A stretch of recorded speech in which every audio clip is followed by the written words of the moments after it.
Hero Factory, a weekly live video broadcast and podcast where we'll be helping nonprofit leaders and innovators create more heroes for their cause and a better world for all of us. Da-ding. Hi, everybody, and welcome to episode 2 of the Nonprofit Hero Factory. It's actually my very first live show. I recorded episode 1 earlier last week, and you guys are welcome to go and check it out if you want to learn more about me and about this podcast and video series, what we're all about, what we're going to be doing and delivering over the course of the next weeks, months, hopefully years. As long as you guys are interested, we'll be here to provide the content. Today's episode is going to be with a good friend of mine and an expert in the field of building communities and using video to do just that. His name is Russ Johns. Before I bring him on, I just want to apologize in advance. As I said, this is our very first live streaming episode. It is also the age of coronavirus. So at the moment, there are a few kids in the house and a new dog in the house. And so you might hear any of the above making some noise in the background, or even my kids yelling at the dog in the background. It's just the world we live in, and life goes on, right? So without any further ado, I would love to bring on Mr. Russ Johns. Russ, can we get you in? There he is. Hey, Russ. Hey, Boris. How you doing? I'm doing all right. I'm both excited and, as you well know, nervous about this, as we're starting a whole new thing. It's a new chapter, right? I titled episode 1 of this series, Our Story Begins, and that was really the prologue, as I'll keep referring to storytelling throughout this whole series. That was the prologue, and this is the beginning of chapter 1. I don't know yet where the story is going to take us, so it's exciting to discover it. And I'm really glad that you are my first victim or guest, however you want to see yourself today, because I know you're a pro at doing this. You're the one who has gotten me into doing this in the first place. So, Russ, let me give you the floor for a minute. Go ahead and introduce yourself to everybody out here on the Nonprofit Hero Factory. What are you all about? And what do you hope to share with us today? Yeah. First and foremost, Boris, I just have to hats off to you, applaud the fact that you're taking steps to help more people. I know the passion and the focus you have on the nonprofit space in general, and your kind heart. And I know that you're going to share some amazing stories and amazing information and value to your community. And I just really appreciate the fact that you're doing this, and not because I'm biased and I'm your friend. However, I think right now, more than any other time in history, is an opportunity where we can actually work together to share good information to help more people. And I think that's what I'm passionate about. And I really like the idea that you bringing on guests and having conversations around storytelling and how important it is for the community. I think that's going to be so incredibly valuable right now. And I just want to take a moment and applaud you for your efforts. Thank you so much for being here. Thanks, brother. I really appreciate that and appreciate you. So, tell me, I mean, I know a lot. tell our audience, a little bit about what you've been doing over the past few years now that I've known you. You've been building communities, I know, through LinkedIn and through streaming, specifically live streaming now. And you've been creating tons of really great content that people really respond to over the years. So tell me a little bit about that. What drives you? What gets you going? Well, I'm super excited. I actually grew up in the advertising industry and as far back as '85. And I've seen this whole process evolve. And I was really excited a number of years ago when I was in Houston, and the opportunity, and I got involved in podcasting. And podcasting was the first arena that I got to play in. And I actually started building out this organization that helped broadcast high school varsity games with using streaming media. So we'd get individuals that were passionate about sports, which I know almost very little about. And I would send them out to these games, and they would broadcast these games, and then we'd stream them back to the radio station. I was managing radio stations at the time. And then we would play these local varsity games on the radio station. in Texas, as you can guess, is very passionate about their high school sports and their kids and everything else. And it was this. It's kind of like open the door to see what the possibilities could evolve into. And so I started an organization and started training people. It was called the Future Media Association. And the whole premise was that you are the media. You have the opportunity to tell your story and share your gifts with the rest of the world.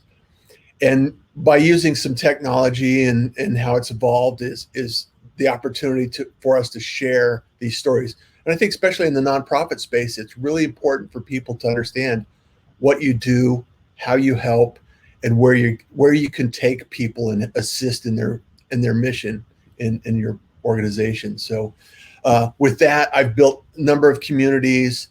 I have a good community with Pirate Broadcast on LinkedIn and YouTube. I'm continuing to grow out my YouTube channel and Twitter and all the social medias. And it's amazing to watch how you can actually communicate and engage your audience. And I think when you have an opportunity to have a conversation, you can just share so much and deliver so much value. Yeah. So that sounds, a lot, as you know, very, very much in line with the types of things that I teach nonprofits and talk to nonprofits about being the master of your own media, about being your own broadcasting company, if you will. There's very few barriers these days. Of course, nonprofits' biggest barriers are resources, time, and money, but technology has really made it cheaper and cheaper, reducing those barriers to entry, so that the difference between any organization and ABC these days is very small, despite all the Disney money behind ABC. And it's absolutely critical that they get out there and they connect with their communities and tell their stories in the best ways possible.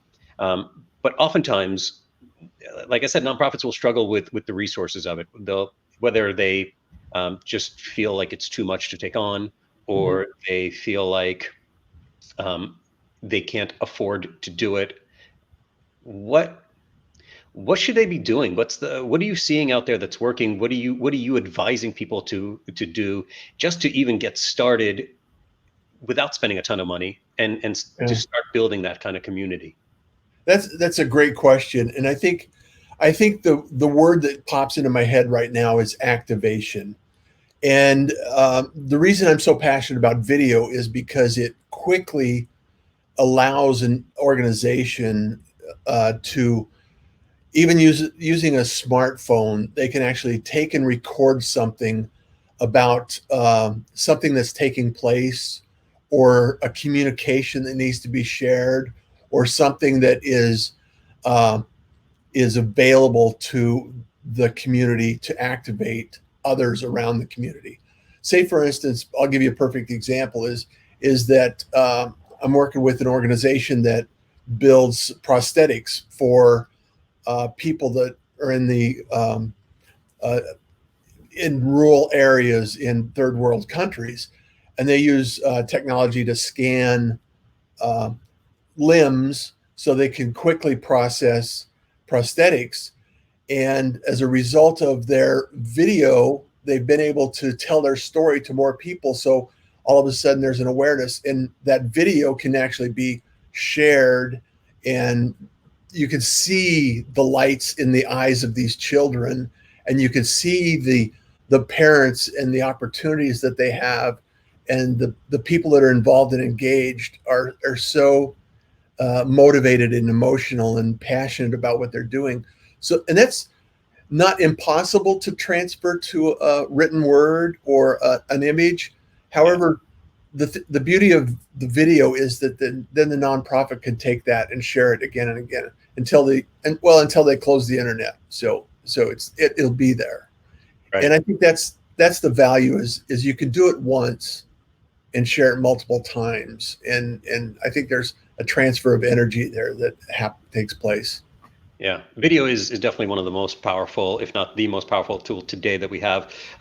Arguably, video feeds into some even more powerful tools, perhaps like VR and AR. But the closer we get to that one-to-one experience, right? In terms of media, the closer we get to that one-to-one experience of being able to put ourselves in someone else's world, really. Yeah.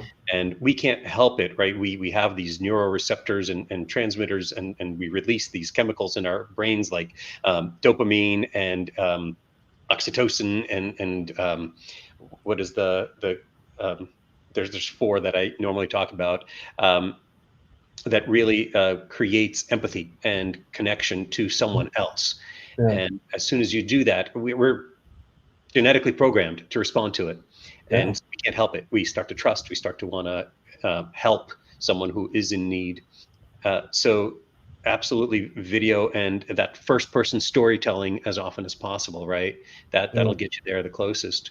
The thing, though, is I feel like what happens oftentimes, nonprofits, and really not just nonprofits, most people and organizations, they'll put out a video, and they might even have it super produced and great shiny video, Mm-hmm. and they'll put it out and they'll sort of wait for things to happen. You and I were talking earlier, and I asked you what your superpower is, and you said your superpower is building community. How do we use video not to just broadcast our message and be, ABC, right, which Yeah. has historically been one directional, right? Mm-hmm. One to many, great for them, but one directional. How do we, and they're still wrestling with this too, create a two-way conversation so that it's really building a community? Because a community is not, listening to someone speak and saying, okay, sure. A community is dialogue. Yeah. What are you doing? What are you doing to really facilitate dialogue out there? That's an excellent question, and I'm glad you brought it up, because a lot of people, and we've had many discussions around this point, Boris, is a lot of people think that social media is going to solve their problems. And what I like to do is make sure that people understand that social media is just a tool for communication. And the ability and the opportunity that we have is with social media is the opportunity to actually have a conversation with somebody. And one of the tools that I shared with you that I absolutely love right now, and it's not required, you can do this in many different ways, but dub.com is one of the tools that I use to actually create one-to-one communications, conversations with individuals. Say a nonprofit, they have a list of donors, they have a list of people that have participated as volunteers, they have a list of people that are involved in the organization in some way, shape, or form. And one of the things that I love to use on LinkedIn to engage is a direct message. LinkedIn allows you from your phone to leave a voicemail. It allows you to leave a video without any other additional software at all. It allows you to leave a text message. If you're connected to these individuals, I encourage you to think about how you can quickly and simply just reach out and check in on people and open the dialogue that takes place, and stay active in that process and make it part of your daily routine to reach out to a few people. Set aside 10, 15 minutes a day to actually engage in your community and allow them the opportunity to introduce you to new people that are in need of your nonprofit or actually can help your nonprofit. Because people are inherently, in my history and my experience, inherently want to help people. If you're asking for help, people are good to help if they know how they can help. Yeah. And so just communicating, a quick video on a LinkedIn phone, or even in a messenger, on Facebook. Mm-hmm. It's very simple to produce. It's very quick and easy to engage, and it actually creates a lot of response. And I think that over time, that's how I've built up communities, multiple communities over time. How many connections do you have on LinkedIn right now, Russ? I do have a LinkedIn. How many connections do you have there? I have, I don't know, it's almost 22,000 or so connections. So if And you the great want, thing is that a lot of people actually feel like they are connected to you because you do that. You reach out to people, you talk to people directly. It's not just oh, I clicked the button, yeah, sure, now I'm connected to somebody. You actually establish connections, and yeah, Dub is a great tool for that. Dub can also I feel like, and there's also another, I don't remember what it's called right now, something video by Typeform, where also yeah, they'll do video responses. A few tools now coming out to do that, uh-huh, which I think are awesome. One, because it helps communicate in two directions, but also to help, for example, collect social proof, right? A video testimonial.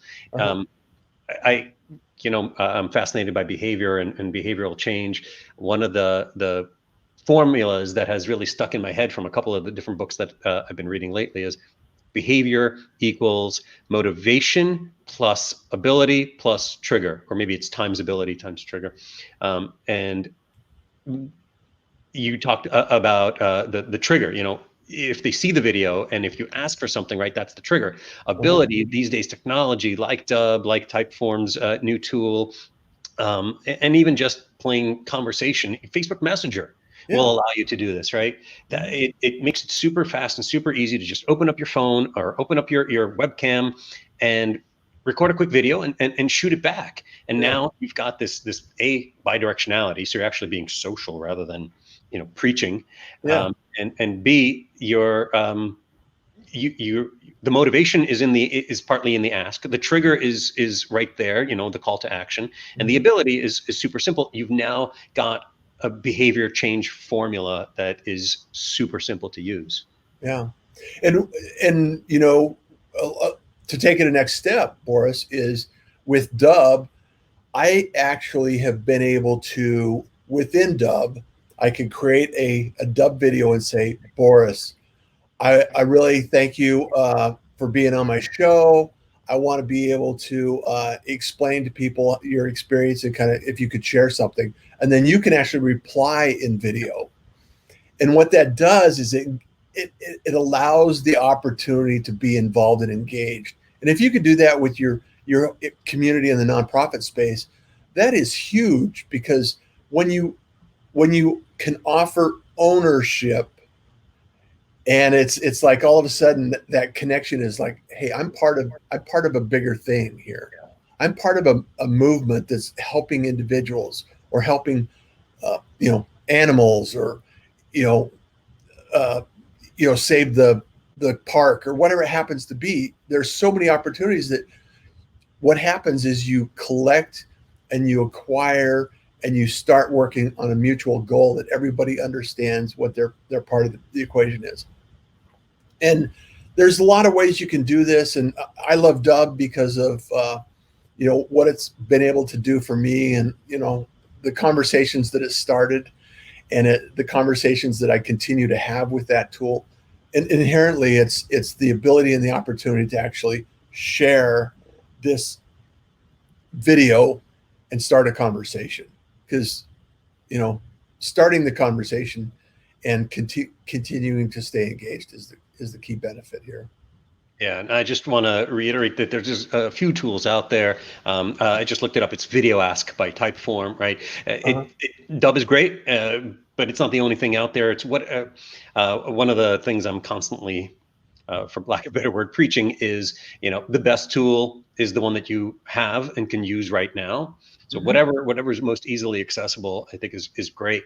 Um, you also, when we were talking, mentioned StreamYard, which we're actually using right now. Yeah. Um, Tell me, how do you think nonprofits should be using StreamYard or similar live streaming tools like this? Well, the big platform that a lot of people have heard a lot about and have been using at the stay-at-home movement, with the pandemic going on, is Zoom, and it's video conferencing. And I want to make sure that I explain this in a way that is easy for people to understand. Is that Zoom is based on, and you can record Zoom sessions, but Yep. Zoom is based on, multiple people getting into a room, much like imagine a conference room. It's a virtual conference room, and you can come in and have a conversation and make, comments and things like that. Whereas StreamYard is actually a platform that allows you to stream to multiple locations at the same time. And we can have guests in the room, and we can have multiple people in different looks and feels. And it's focused on streaming live video. So we can actually take that moment, this conversation right now, and then we can take that and develop future content with it as part of the conversation. And we can repurpose that, like I said, until they close the internet. And we'll have this available, and then you can use it. And then we'll take this audio file and create a podcast for you. And then we'll create some images, and then you can share it out again. And it's multi-purpose benefit is that it's shared multiple places by just doing it once.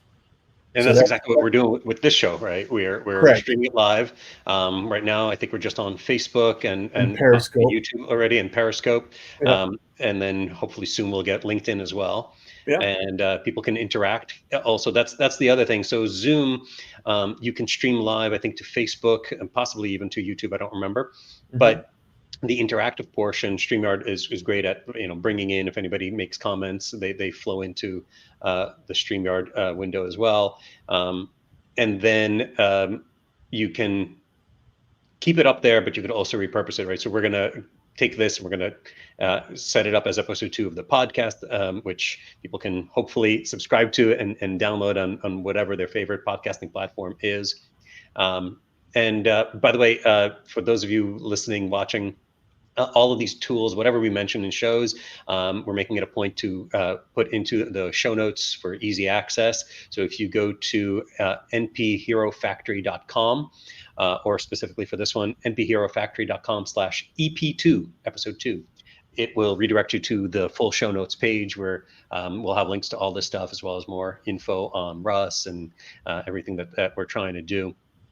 So I, as you know, love this concept of taking content and sort of, some people call it downsampling, but it's really downstreaming it in several ways, where you start with the big picture. I don't even know where my hand is at the moment. You start with the biggest object, which is the one that's going to be most easy to repurpose for all sorts of other functions, which in this case is a conversation with my friend Russ Johns. And then you can repurpose it into all kinds of other media and other places on the web until the internet dies, which I don't think it ever will. It's gonna keep evolving. In a generation, it'll probably look very different than it does today, as all things do. But the content will still be there. We don't have to worry about going back now and converting our old analog VHS and cassette, audio cassettes to digital. I'm glad I kept my fax machine, right? I just had a new internet service installed. I had Fios installed, and the guy tells me, "Yeah, and if you have a fax machine, there's a jack right on the back." I said, "I'm sorry."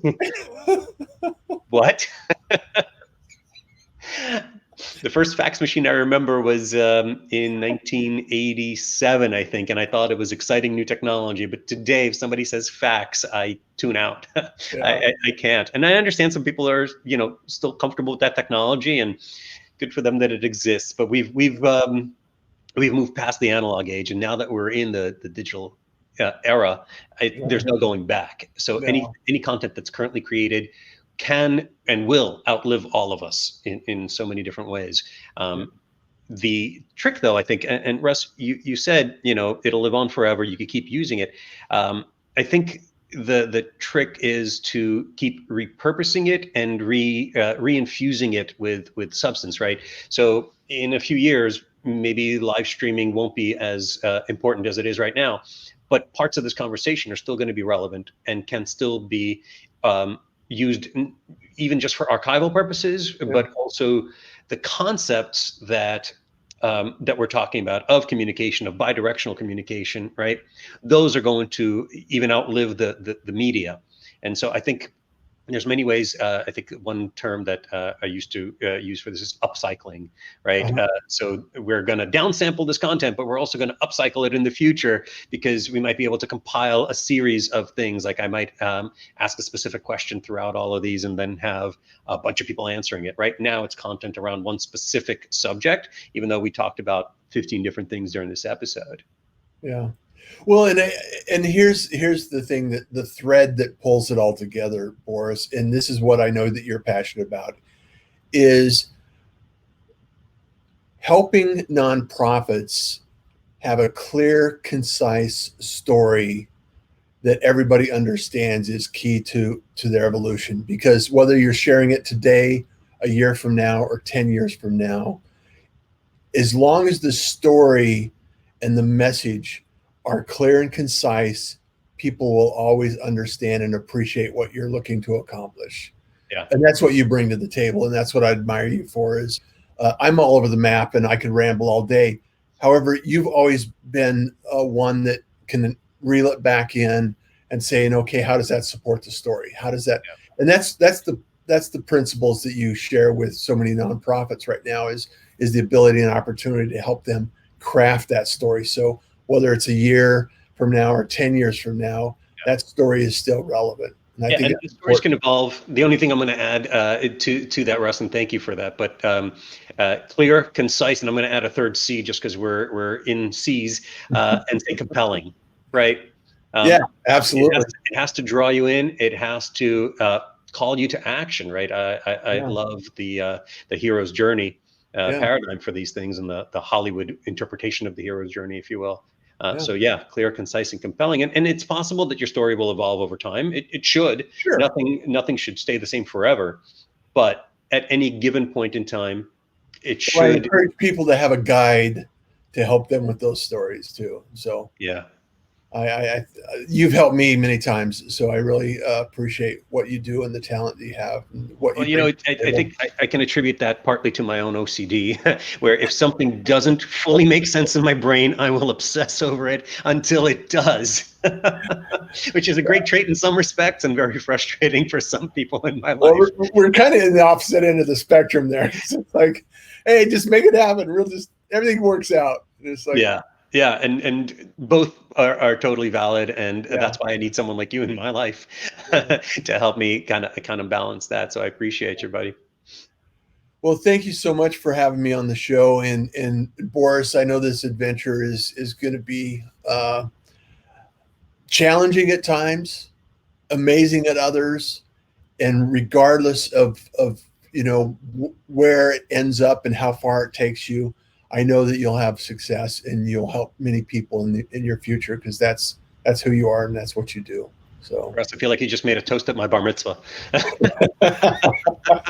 Today you're a man, a streaming man. You are a streaming man. You will stream forever.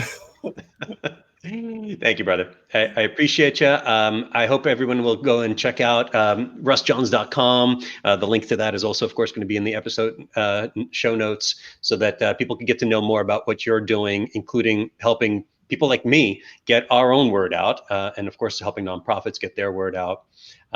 Thank you for being my very first guinea pig on the show, and I look forward to sharing so much more with you and with all the nonprofits out there that are listening. Love you, brother. You take care.